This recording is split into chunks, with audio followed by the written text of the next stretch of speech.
The final cognitive process I'll talk about in this lecture is what we call executive function.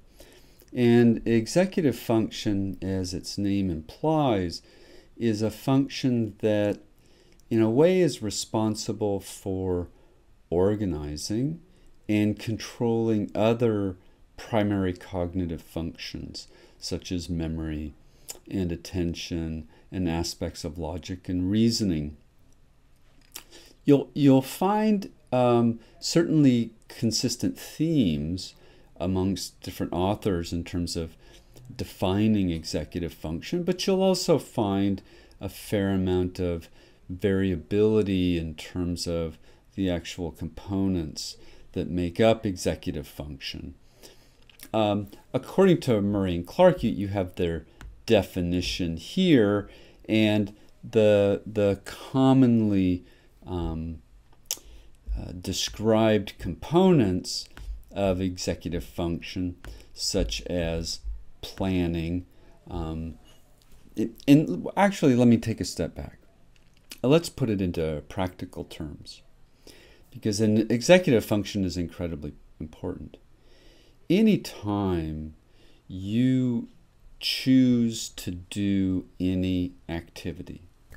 This morning, it's Sunday morning. This morning, my wife and I were talking about taking our daughter to Venice Beach and perhaps inviting a friend of ours who lives down there if they wanted to come with us. Right? So I have to form a plan in the future about when we're going to go, why we should go at this time, where we're going to park, what we're going to do when we're there, how I'm going to contact my friend, how we might get together, how we might meet there.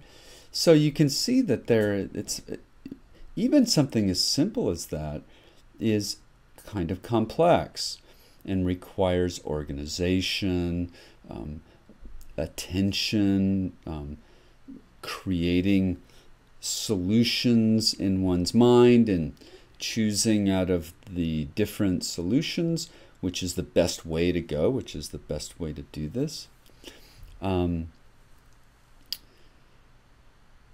We commonly see executive dysfunction in frontal lobe damage because the prefrontal cortex is the primary area responsible for executive functions. Often this prefrontal cortex is damaged during traumatic brain injuries because so many traumatic brain injuries involve automobile accidents where we get contre-coup type of rattling and shaking of the head and therefore damage in the frontal poles. So executive dysfunction is common with any disease or injury affecting the frontal lobes. Besides TBI, we can see frontal lobe issues or dysexecutive function, right? Poor executive function with patients who have brain tumors in the frontal lobes, certain kinds of what we call focal dementia. Focal meaning that as opposed to Alzheimer's disease, where the pathology is kind of diffusely spread throughout the cerebral cortex and some of the subcortical structures. In focal dementia, the degeneration starts in an isolated area of the brain. If it's in the frontal lobe, such as in frontotemporal dementia, we may see individuals whose early symptoms include problems with executive function.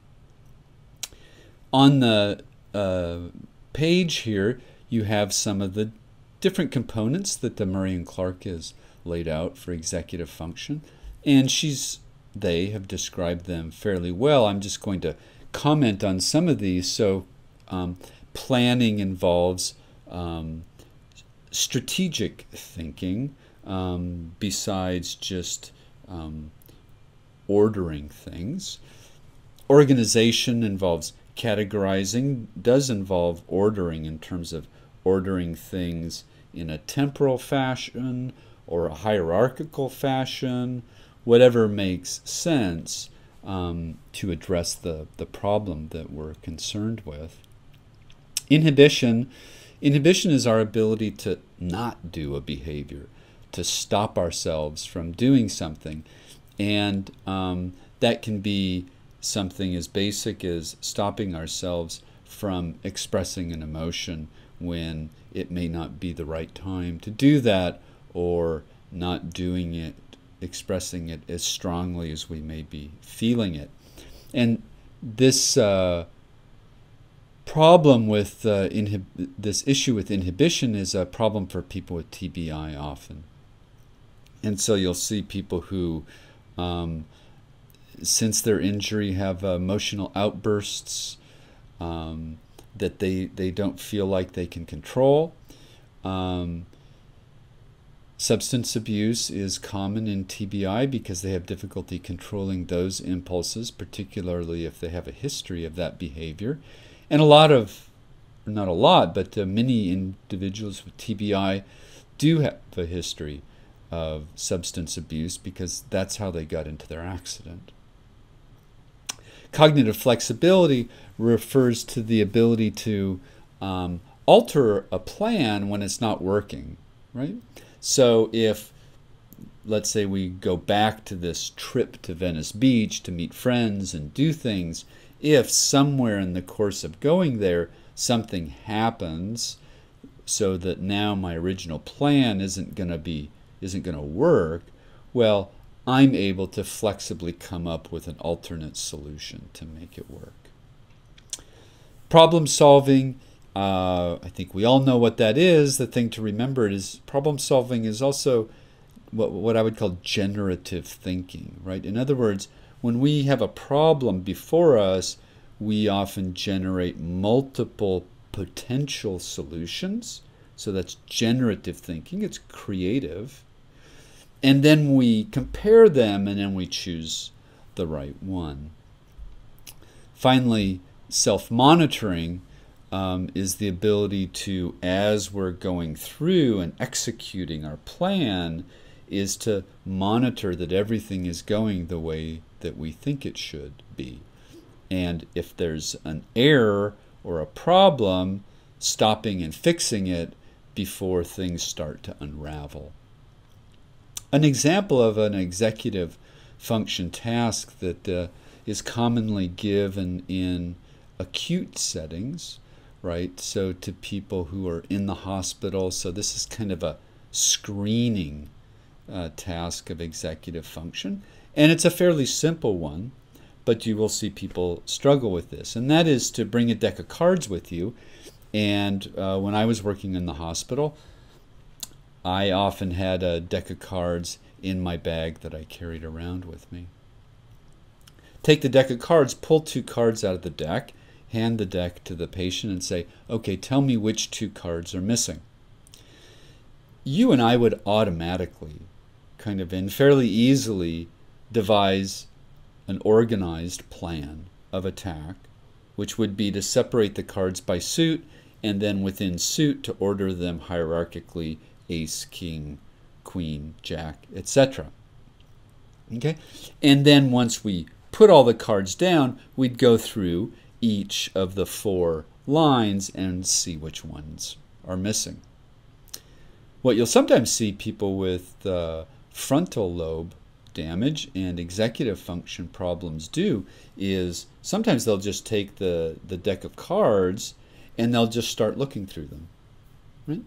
As if they would be able to remember which ones they had seen previously, so that they would know which ones are missing, or that somehow they would be able to hold that information in their mind, which I certainly couldn't do.